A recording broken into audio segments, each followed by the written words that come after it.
Good morning, everybody. To, so y'all know I do the topic, then I do two scriptures, and then I go and start talking. So our topic for today is: are you selecting the right company, and are you ready for your opportunity? The scripture reading will be from 1 John 4:1.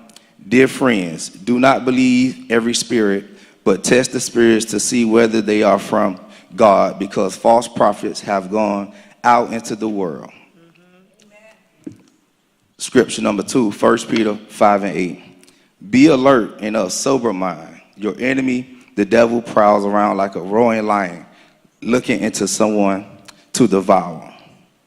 My question for you are, how many of y'all are screening the things that you are close to? And what I mean by are you screening the things that you're close to? Your phone, social media, your friends, and your family. And the reason why I put it in that order is because as young people, we believe our friends more than we believe in our parents. And the reason why, and that's very distraught, because they don't have the wisdom of your parents and grandparents. So if you can't dwell the information or discern the information that is spiritual and correct, how are you going to be ready for the opportunity? So when I start talking, the story I'm going to, based off the Bible, is going to be about David and Goliath. But I'm not going to be talking about David and Goliath, how he killed Goliath. I'm going to talk about the training that he had before he killed Goliath. So when we talk about David, David was in the field. His daddy told him to go feed his brothers that was in war. David, his job was to protect the sheep. Right. By protecting the sheep, it trained him to kill Goliath. And this is how he did it. So every time he would go around and the sheep would be distraught, lions and bears would come, David would use his slingshot to kill the lion and the bear to bring the sheep back to the herd, right? So in training can be the smallest thing. And training is what you get from God and your lessons that you must overcome to become a better person. Now, when we talk about training, are you going to accept the training is the question.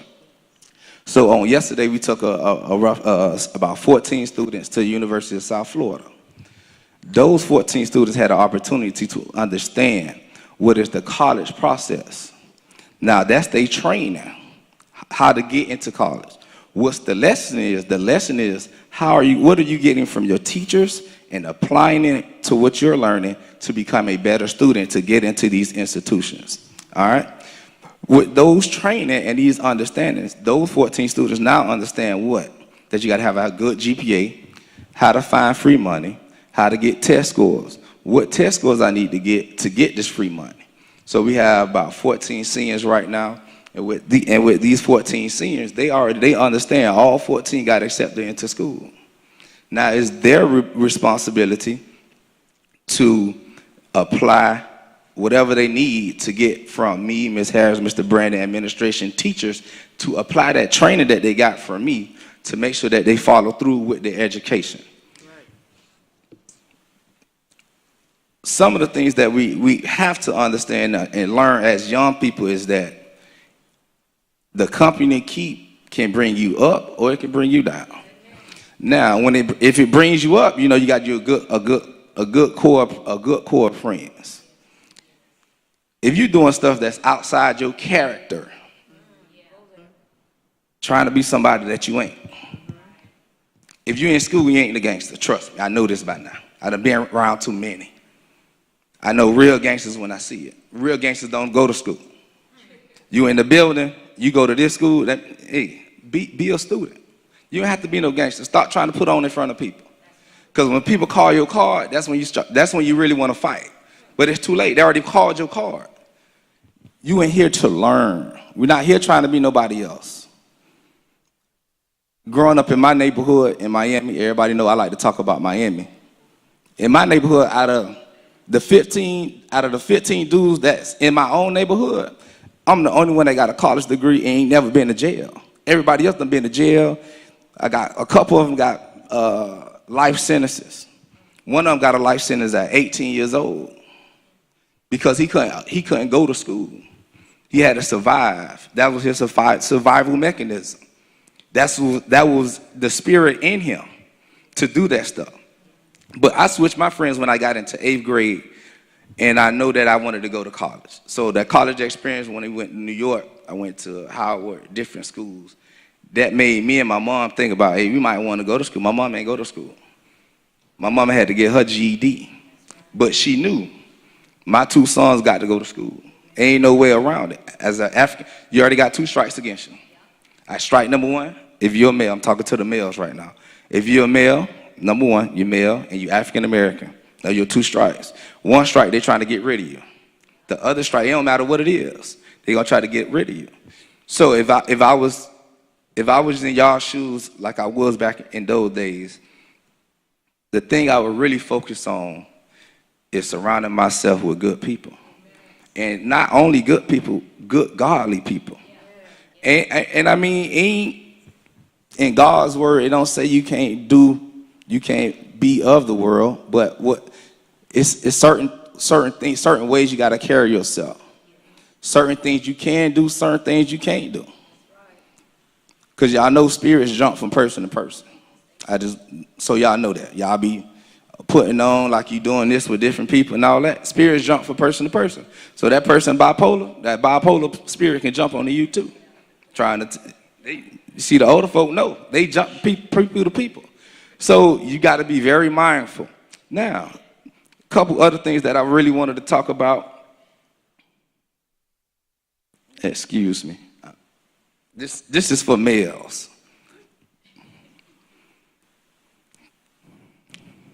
These female tendencies that we got, we need to stop, man. Ain't this female tendencies that we talk about people and all that. Hey, listen, man, I'm tired of having people come crying in the office because a boy started it.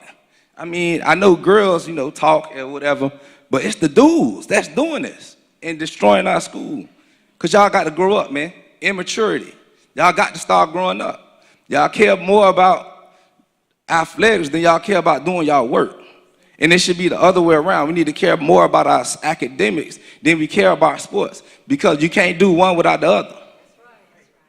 You can't play sports without academics. So whoever told you that you can, they lying to you. You got to have academics.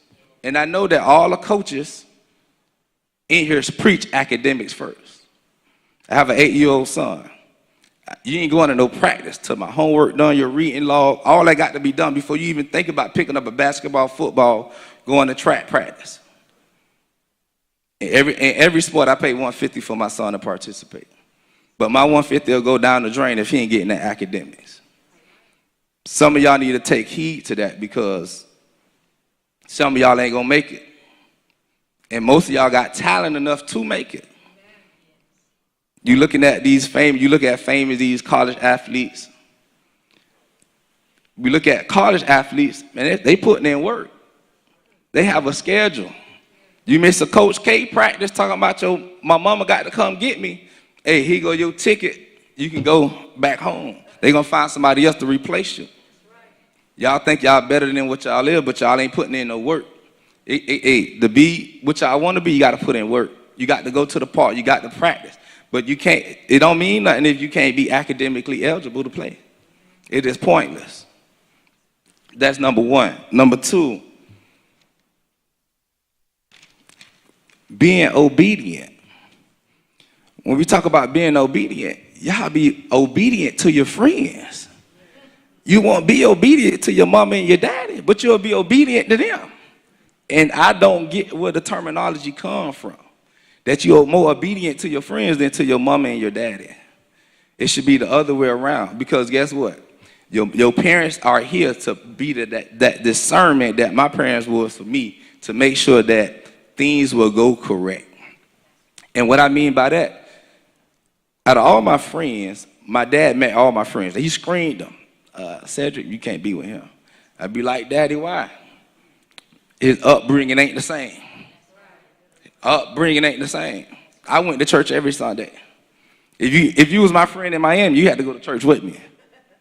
It is what it, I mean, we didn't go Monday through Friday. We went on Sunday. So Jeff, like all my friends I still have now in Miami, like Jeff and Trey and all of them, they went to church on Sundays with us.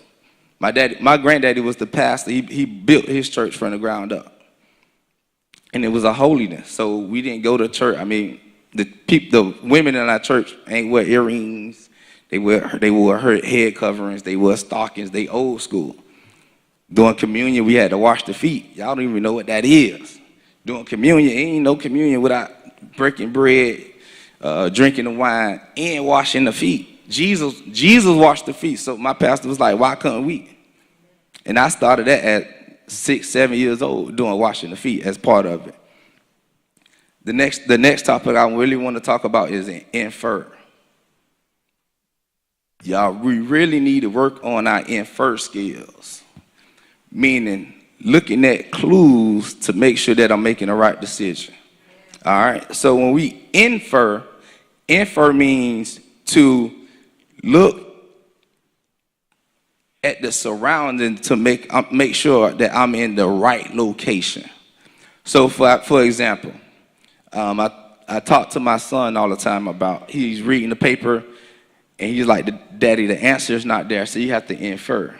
His first question always to, what is infer? You always talk about inferring. You have to look at the information on the outside to infer what the question is asking you. So, and when I'm talking to y'all is inferring, you got to infer that people around you, are they good for you or are they bad for you? Or if they good for you, you need to stick with them. It's a couple of cliques in here that I agree with. It's some cliques I don't agree with. Because you are naturally a follower. It's okay. Everybody doesn't have King David or Pastor Frederick or A1 personality. They don't have it. Some people are natural followers. That's cool. You got to follow the right people, though. You can't be following people that, you get out of school, y'all go around the corner, and then you come 2 hours later. Nah, that ain't what it's about. We are about making sure that I'm on task at all times. My last thing we need to talk about is responsibility. My responsibility to y'all is to make sure that y'all are college ready. That's my responsibility to y'all. And I'm doing everything in my power to make sure that we are college ready. When y'all leave Joshua, y'all are college ready. But y'all responsibility is to the school. Make sure you upkeep. Make sure that you bring in quality people. Not your cousin that got kicked out of, Matty V, he got kicked out of school, now you got to find a school. We need quality students here. How we gonna bring in programs to this school if we ain't got the students to match the programs? For example, if we want to add early college, you want to add Black Males Explorers, you want to add Avid, you got to have Avid students. Can't just bring anybody in here and then think it's going to be all good, and then your mom and them upset because, we not offering what the public school offering. Well, if you told your son and daughter to academically tighten up, we won't have them issues. Your responsibility is to the school. Our teacher's responsibility is to y'all. Make sure that y'all ready. Now, it has been some positive things that happen at the school. MAP scores have improved, things of that nature. But we want to make sure that y'all are ready in the next 2 months to take this last MAP qualifying test to make sure that you're on your on grade level. All right? And that's all I got for today. I just want to tell you that if nobody else ain't tell you, I tell you that I love you, and I won't make sure that y'all are ready for everything and anything in life. Thank you.